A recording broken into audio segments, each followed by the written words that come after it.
आगे देख लेते हैं अम्ल। अम्ल को जलीय विलयन में डाला जाएगा तो क्या होगा।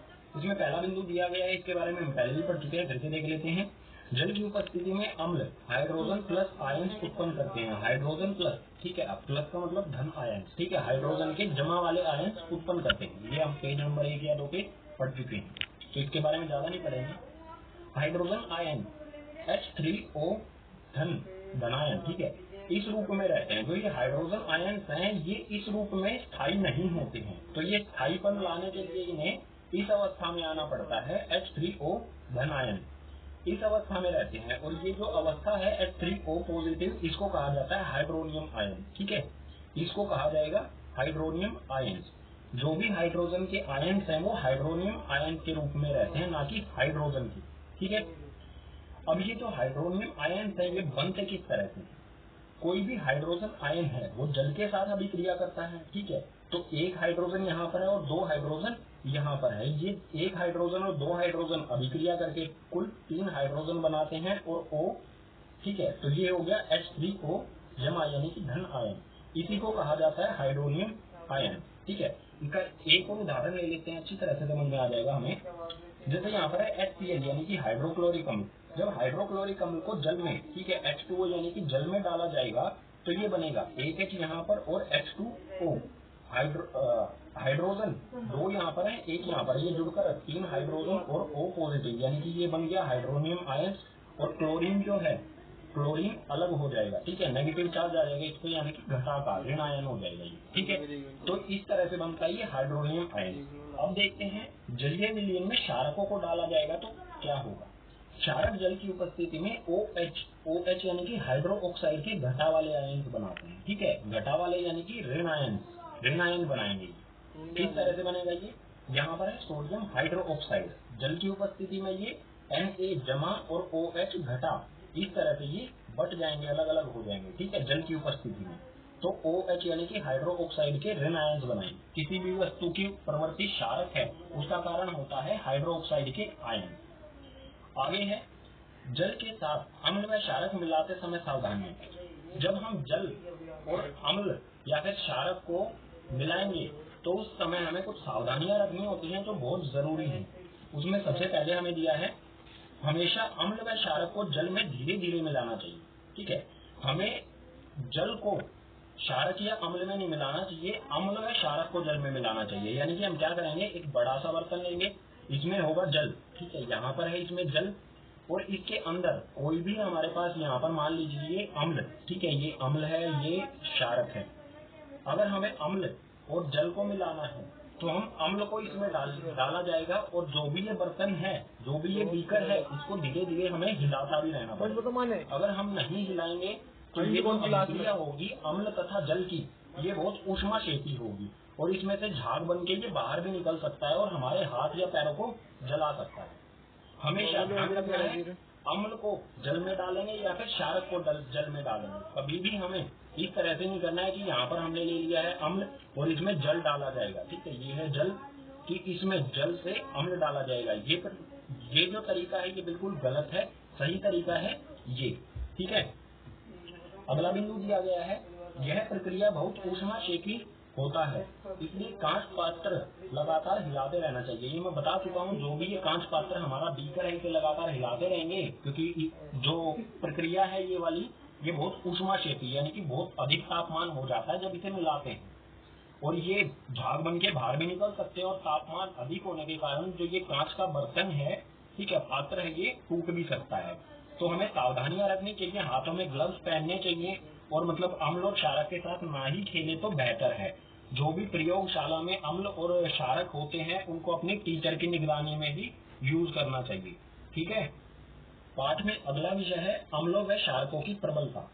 मान लीजिए हमें कुछ अम्ल दिए गए हैं 2-3 तरह के, उनमें से हमें पहचानना है कौन सा अम्ल ज्यादा पावरफुल है, यानी कि कौन सा प्रबल यानी कि ताकतवर, ठीक है, कौन सा अम्ल प्रबल यानी कि ताकतवर है और कौन सा अम्ल दुर्बल यानी कि कमजोर है, ये किस तरह से हमें पता चलेगा। इसी तरह से क्षारकों के लिए कौन से क्षारक दुर्बल होते हैं और कौन से प्रबल यानी कि ताकतवर होते हैं, इसे किस तरह से मापा जाएगा, इसी के बारे में पढ़ते हैं। किसी क्षारक या अम्ल की प्रबलता उसके द्वारा उत्पन्न हाइड्रोजन आयन या फिर हाइड्रो ऑक्साइड आयन की सांद्रता पर निर्भर करती है। सांद्रता यानी कि परसेंटेज कह सकते हैं, ठीक है। कोई भी विलयन है उसमें कितने हाइड्रोजन प्लस आयन है और कितने हाइड्रो ऑक्साइड आयन है, इनकी सांद्रता पर निर्भर करेगा कि जो भी अम्ल है वो प्रबल है या दुर्बल है, ठीक है। यानी कि जो अम्ल है वो कितना कमजोर है और कितना ताकतवर है, इन्हीं चीजों पर निर्भर करेगा, चाहे वो अम्ल के बारे में हो चाहे वो क्षारक के बारे में। और ये हाइड्रोजन आयंस और हाइड्रो ऑक्साइड आयंस, इनका किस तरह से पता लगाया जाएगा कि किसमें कितनी सांद्रता है। तो इसके लिए अम्ल व क्षारक की प्रबलता हम एक सार्वभौमिक या फिर सार्वत्रिक सूचक द्वारा ज्ञात कर सकते हैं। जो भी अम्ल या क्षारक है इनकी प्रबलता यानी कि इसमें कितनी ताकत है, इनको ज्ञात करने का एक अच्छा सा तरीका है ये सूचक, ठीक है। सार्वभौमिक सूचक या फिर कह सकते हैं इसे सार्वत्रिक सूचक, ठीक है। किताब में जो एनसीईआरटी है उसमें सार्वत्रिक सूचक कहा गया है, लेकिन पेपर में कई बार सार्वभौमिक सूचक आ जाता है, तो एक ही चीज है, ये कंफ्यूज नहीं होना है, ठीक है। इसके द्वारा ज्ञात किया जा सकता है। और ये सार्वभौमिक या सार्वत्रिक सूचक होता क्या है, इसे कहा जाता है पीएच पेपर, ठीक है। हिंदी माध्यम में है तो पीएच पत्र लिख सकते हैं आप, ठीक है। पीएच पत्र यानी कि पीएच पेपर कहा जाता है। इसके बारे में आगे वाले पेज पर बिल्कुल विस्तार से पढ़ेंगे। जो भी ये सूचक है, सार्वभौमिक सूचक या फिर सार्वत्रिक सूचक, इसकी परिभाषा क्या होगी। यह अनेक सूचकों का मिश्रण होता है। यह सूचक किसी विलयन में हाइड्रोजन आयन की विभिन्न सांद्रता को विभिन्न रंगों में प्रदर्शित करता है, ठीक है। यानी कि यह किस चीजों को मापता है, हाइड्रोजन आयन को, ठीक है। हाइड्रो ऑक्साइड आयन को नहीं मापता है ये मापता है हाइड्रोजन आयन की सांद्रता, यानी कि कोई भी विलयन है उसमें कितना % हाइड्रोजन आयन है। इस चीज को ये हाइड्रोजन आयंस को ये अलग अलग रंगों के उसकी सांद्रता, हाइड्रोजन आयन की सांद्रता को ये अलग अलग रंगों में प्रदर्शित करता है। अगर हाइड्रोजन आयन की सांद्रता अधिक होगी तो ये कुछ इस तरह के लाल से रंग शो करेगा, ऑरेंज वगैरह वगैरह, ठीक है। अगर हाइड्रोजन आयन की सांद्रता ना तो ज्यादा ना ही कम यानी कि मध्यम बीच में होगी तो ये इस तरह के रंग शो करेगा, पीला, हरा या फिर थोड़ा सा गहरा हरा, ठीक है। अगर हाइड्रोजन आयन की सांद्रता बहुत कम होगी तो ये इस तरह के रंग शो करेगा जो नीले वाले हैं, ठीक है। हल्का नीला, फिर गहरा गहरा गहरा नीला, ठीक है। जो भी ये सार्वभौमिक सूचक या सार्वत्रिक सूचक जिसे पीएच कहा जाता है, इस पर रीडिंग होती है 0 से लेके 14 तक, ठीक है। बाकी इसके बारे में अगले पेज पर विस्तार से पढ़ते हैं। ये है पीएच स्केल, ठीक है, इस तरह का होता है। तो पीएच स्केल जो है वो हाइड्रोजन आयन की सांद्रता के आधार पर अलग अलग रंग प्रदर्शित करता है। अब आप कहेंगे हाइड्रोजन आयन तो सिर्फ अम्ल में होते हैं, तो क्षारकों को ये किस प्रकार से प्रदर्शित करेगा इन रंगों में, तो आपको ये जानना जरूरी है, ठीक है। ये पीएच स्केल इसमें 0 से 14 तक रीडिंग होती है। आपका ये जानना जरूरी है कि जो हाइड्रोजन आयंस होते हैं या फिर हाइड्रो ऑक्साइड आयंस होते हैं, ठीक है। हाइड्रोजन आयंस अम्ल में भी होते हैं और क्षारक में भी होते हैं। इसी प्रकार से हाइड्रो ऑक्साइड आयंस अम्ल में भी होते हैं और क्षारक में भी होते हैं, ठीक है। इसको समझते हैं। ये आपको एक पट्टी सी दिख रही होगी, स्केल है ये, ठीक है, किताब में भी दिया गया है ये। तो जो 7 होता है, पीएच स्केल का जो 7 मान होता है, ये वाली लाइन यहाँ पर होता है लवण, ठीक है। ये मान जो है ये है लवण के लिए।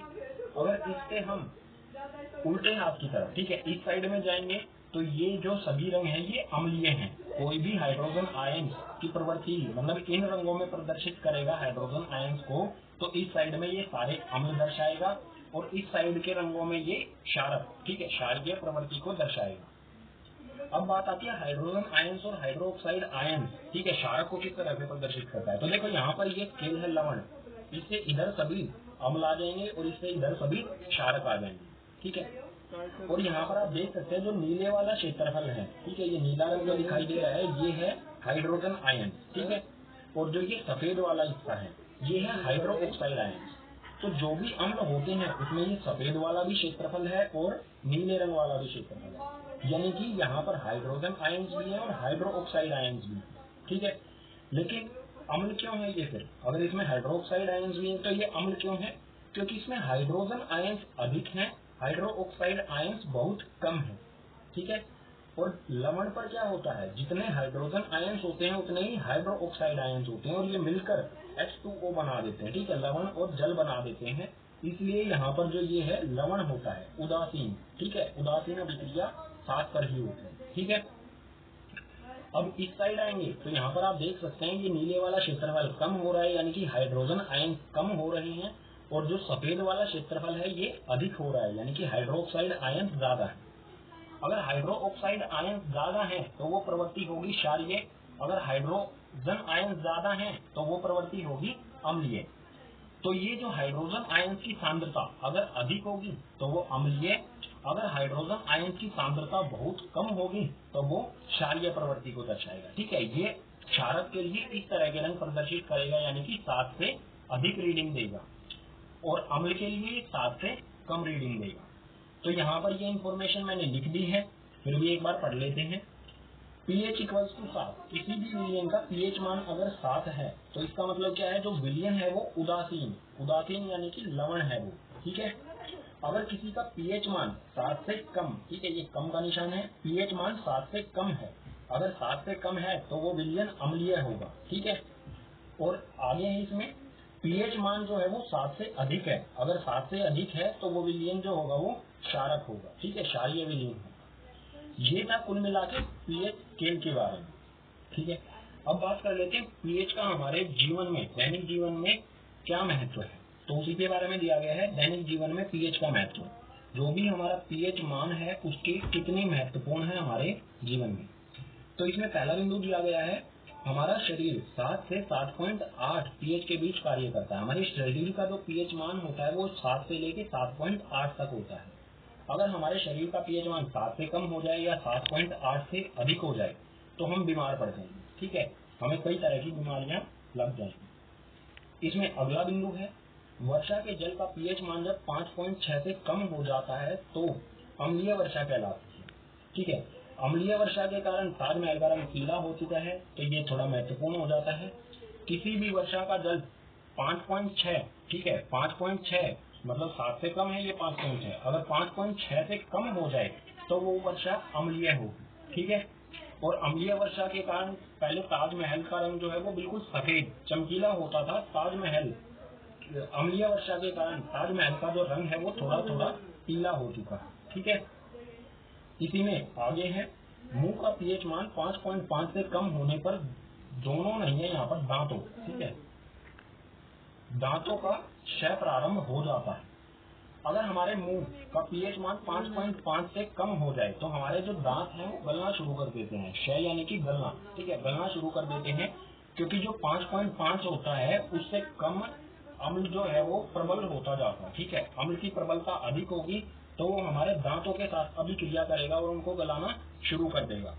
अगर हमें इससे बचना है, अम्लीयत मतलब दांतों के गलने से अगर हमें बचना है तो हमें मतलब खाना खाने के बाद कुल्ला करना चाहिए या फिर हमें ब्रश करनी चाहिए कम से कम 2 वक्त। ठीक है, सोते समय जरूर हमें ब्रश करनी चाहिए, इससे हम बच सकते हैं आसानी से। आगे है, मधुमक्खी का डंक अम्ल छोड़ता है जिसके कारण जलन व दर्द होता है। जब भी कोई मधुमक्खी काटती है तो उसके कारण हमें बहुत ज्यादा दर्द होता है। ठीक है, अगर उसका डंक अंदर ही है हमारे शरीर के अंदर तो वो बहुत ज्यादा दर्द करता है, क्योंकि जो डंक होता है उसमें एक अम्ल होता है जिसका नाम है मेथनोइक अम्ल।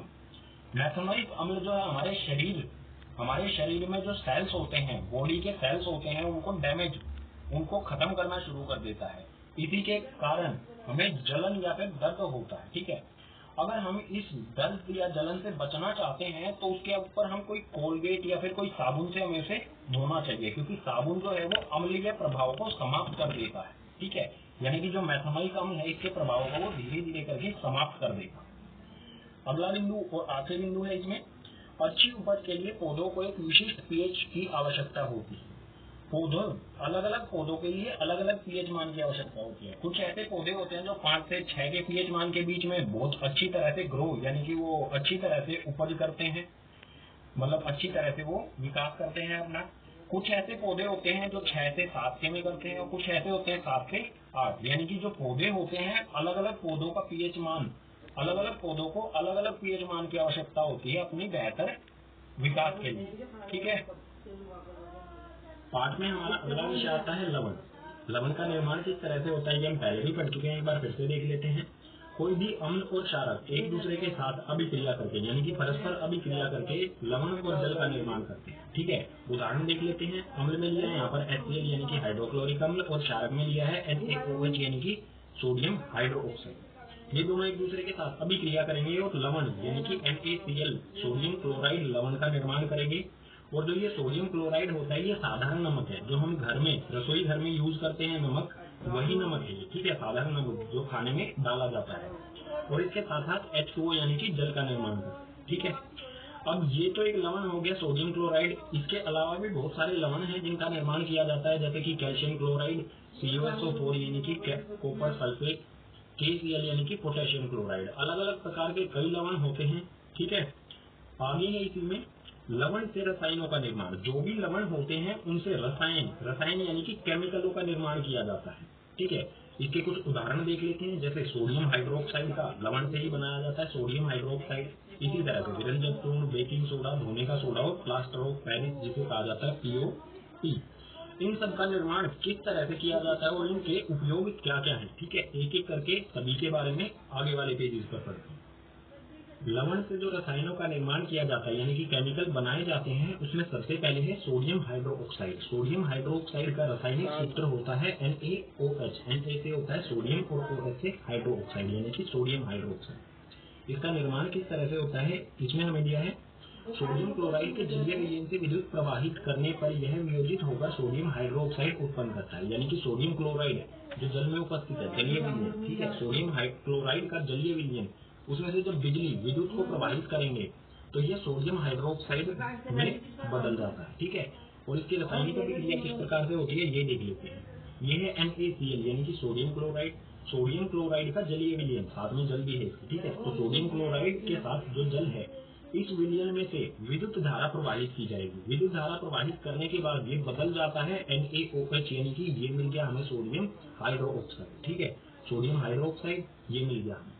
इसके साथ साथ दो गैसें भी मिलती हैं, एक तो क्लोरीन गैस मिलती है और एक हाइड्रोजन गैस भी मिलती है हमें उत्पाद में। अब देख लेते हैं ये कहाँ कहाँ पर बनते हैं, जो जलीय विलयन है उसमें कहाँ पर बनते हैं, विद्युत धारा प्रवाहित की जाती है, ठीक है।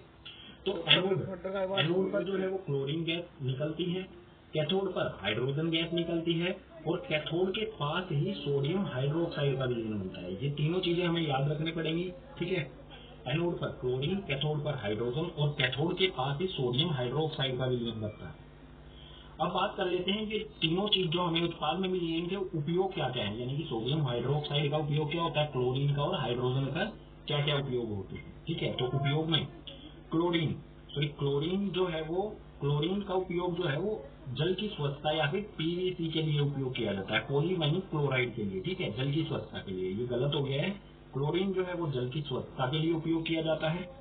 और हाइड्रोजन, ठीक है, ये C2 और H2, हाइड्रोजन का उपयोग जो है वो ईंधन के लिए यूज किया जाता है, ठीक है, हाइड्रोजन का ऊपर वाला ईंधन के लिए यूज किया जाता है और क्लोरीन जल की स्वच्छता और पॉलीविनाइल क्लोराइड बनाने के लिए।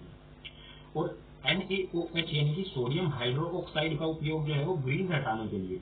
धातु पे जो ग्रीस लगा होता है वो आसानी से नहीं हटता है, तो उसको हटाने के लिए सोडियम हाइड्रोक्साइड का उपयोग किया जाता है। साबुन और कागज बनाने के लिए भी सोडियम हाइड्रोक्साइड का उपयोग किया जाता है, ठीक है। इसका उपयोग क्या क्या है ये जरूर याद कर लेना है आपको। एक तो ग्रीस हटाने के लिए, साबुन और कागज बनाने के लिए, ठीक है। लवण से जो रसायनों का निर्माण किया जाता है उसमें दूसरे नंबर पर है विरंजक चूर्ण। विरंजक चूर्ण का रासायनिक सूत्र होता है CaOCl2 यानी कि कैल्शियम ऑक्सी क्लोराइड। इसके निर्माण में हमें दिया है शुष्क बुझे हुए चूने पर क्लोरीन की क्रिया से विरंजक चूर्ण का निर्माण होता है, ठीक है। शुष्क बुझा हुआ चूना क्लोरीन के साथ जब अभिक्रिया करे तो हमें मिलता है विरंजक चूर्ण। और शुष्क बुझा हुआ चूना होता क्या है, CaOH2 यानी कि कैल्शियम हाइड्रोक्साइड, ठीक है। कैल्शियम हाइड्रोक्साइड क्लोरीन यानी कि Cl के साथ अभिक्रिया करेगा तो हमें मिल जाएगा विरंजक चूर्ण। इसकी रासायनिक अभिक्रिया किस प्रकार से होगी ये देख लेते हैं। ये है CaOH2 यानी कि बुझा हुआ चूना और ये है Cl